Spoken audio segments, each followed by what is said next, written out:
భారీ శ్రీ మహావిష్ణువు విగ్రహం బెంగళూరు నగరంలో ఉంది. సుమారు 108 అడుగుల ఎత్తైన ఏకశిలా విగ్రహమిది.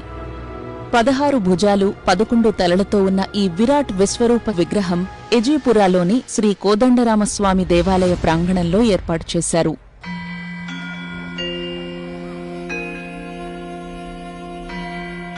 సాధారణంగా ఇంత పెద్ద ఏకశిలా విగ్రహాలను తరలించడం కష్టం కాబట్టి ఆ రాయి దొరికే కొండ దగ్గరే చెక్కుతారు. కాని ఈ భారీ విగ్రహం కోసం తమిళనాడులోని తిరువణ్ణామలై దగ్గర కోరుకొట్టై గ్రామం నుంచి 600 టన్నులకు పైగా బరువైన రాయిని దాదాపు 350 కిలోమీటర్ల దూరం ఎన్నో వ్యయ ప్రయాసల కోర్చి బెంగళూరుకి తరలించారు. ఈ విగ్రహ రూపం కోసం ప్రత్యేకంగా కసరత్తు చేశారు దీన్ని ఏర్పాటు చేసిన డాక్టర్ సదానంద. విశ్వరూపంలో అర్జునునికి అనేక ముఖాలతో దేవుడు కనిపించాడు. కానీ శిల్పంలో అసంఖ్యాక ముఖాలను పెట్టలేం. తలపై ఆదిశేషుడు, 11 ముఖాలు 16 భుజాలతో ఉన్న శ్రీ మహావిష్ణువు విగ్రహం ఏర్పాటుకు శాస్త్రాలు అంగీకరిస్తున్నాయి. దేవుని వెనుక వైపు విశ్వం కనిపించేలా చెక్కించాం. దేవుని శరీరంపై పరివార దేవతలు చెక్కించాం. 16 భుజాలతో దశావతారాలు చూపించాం.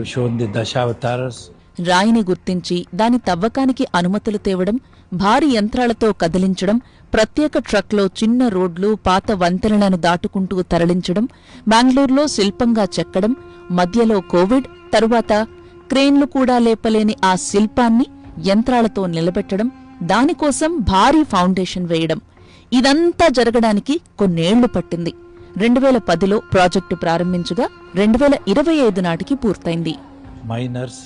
మైనింగ్ నిపుణులు, జాతీయ రాక్ మెకానిక్స్ సంస్థ నిపుణుల అభిప్రాయాలు తీసుకుని రాయిని ఎంపిక చేశాం. రాయిపై పెద్ద పగుళ్లు లేకుండా చూసుకున్నాం. తరువాత ప్రభుత్వ అనుమతి కోసం ప్రయత్నం చేసి 2014 నాటికి అనుమతి సాధించాం. అనుమతి వచ్చాక మైనింగ్ మొదలుపెట్టాం. 2018లో మైనింగ్ పూర్తయింది. 2018-19 మధ్య రాయిని బెంగళూరు తరలించాం. 2019 జూన్ 1న బెంగళూరు చేరుకున్నాం. 2019 నుంచి శిల్పం చెక్కే పని కొనసాగించాం. మధ్యలో కోవిడ్ వచ్చింది. 2022 నాటికి శిల్పం చెక్కడం పూర్తయింది. భారీ విగ్రహం నిలబెట్టడం చాలా పెద్ద పని. విగ్రహం నిలబెట్టాక మళ్లీ శిల్పానికి సంబంధించి కొన్ని పనులు చేశాం. మొత్తంగా 2025 నాటికి పని పూర్తి చేసి జూన్ 2న ప్రాణప్రతిష్ఠ చేశాం. ఈ విగ్రహానికి ఎంత ఖర్చయిందో లెక్కేసుకోలేదు అంటున్నారు సదానంద. అయితే వివిధ దశల్లో వచ్చిన సాంకేతిక పరిపాలనాపరమైన ఇబ్బందులతో ఖర్చు పెరిగిందని చెప్పారు కమిటీ సభ్యులు. మేము తక్కువ మొత్తంలో అయిపోతుందనుకున్నాం, కానీ అలా జరగలేదు.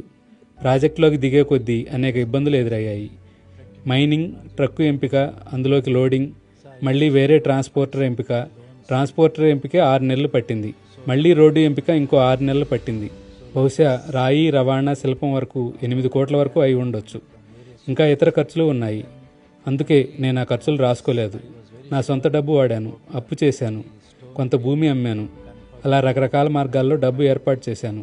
రాయి పక్కాగా బెంగళూరు వస్తుంది అన్న నమ్మకం కుదిరిన తర్వాతే విరాళాలు తీసుకోవటం మొదలుపెట్టాను. ఆ తర్వాత చాలామంది ముందుకు వచ్చి పెద్ద ఎత్తున విరాళాలు ఇచ్చారు. వృత్తిరీత్యా వైద్యుడు, స్వయంగా సంగీతకారుడైన డాక్టర్ బి సదానంద ఓ ప్రొఫెసర్గా పనిచేశారు. తన తండ్రి కట్టించిన ఎజీపురా కోదండరామాలయం ఖ్యాతి పెంచడానికి భాగవతంపై పాటలు రాసినప్పుడు తనకు కలిగిన అనుభూతితో ఈ భారీ విగ్రహ ఏర్పాటు ఆలోచన వచ్చిందని ఆయన అన్నారు. ఈ గుడికి వచ్చేవారి సంఖ్య పెంచాలన్న ఉద్దేశంతో ఈ గుడి ప్రాంగణంలోనే విగ్రహాన్ని ప్రతిష్ఠించినట్లు ఆయన చెప్పారు. దీనికి కాలనీ ప్రజలు కూడా సహకరించారన్నారు. ఈ విగ్రహానికి త్వరలో కంచుతో ఒక భారీ గొడుగును ఏర్పాటు చేయబోతున్నారు. మెట్లదారిలో గీతా శ్లోకాలను చెక్కించబోతున్నారు. ప్రపంచంలో ఇదే అతిపెద్ద ఏకశిలా మహావిష్ణు విగ్రహమని డాక్టర్ సదానంద చెబుతున్నారు. అయితే దీన్ని బీబీసీ స్వతంత్రంగా ధృవీకరించలేదు.